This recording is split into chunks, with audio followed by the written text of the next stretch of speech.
Konturatu zara azken aldian telesail asko kobazulo batean grabatuta daudela dirudiela? Argi geratu dadila, zure telebista ez dagoela gaizki, Kontua da gero eta telesail eta film gehiago argizapen ilunago erabiltzen dutela itxura, esan dezagun zinematografikoagoa lortzeko.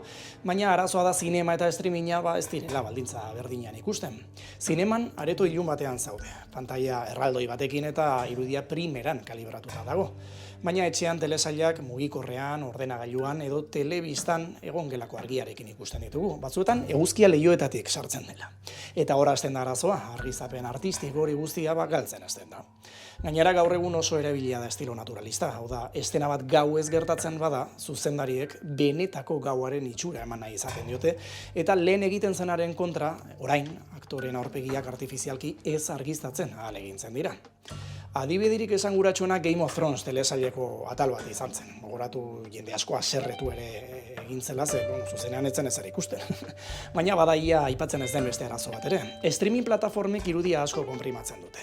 Eta konpresio horrek zati ilunei eragiten die gehien. Horregatik, zineman ikusgarri ikusten den estena bat, zure telebistan orban beltz bihurtzen da askotan. Beraz bai, telesail moderno asko nahita egiten dira ilunago, kontua da hori benetan zinematografikoagoa den ala, zuzenen deserosoa ikuslearentzat.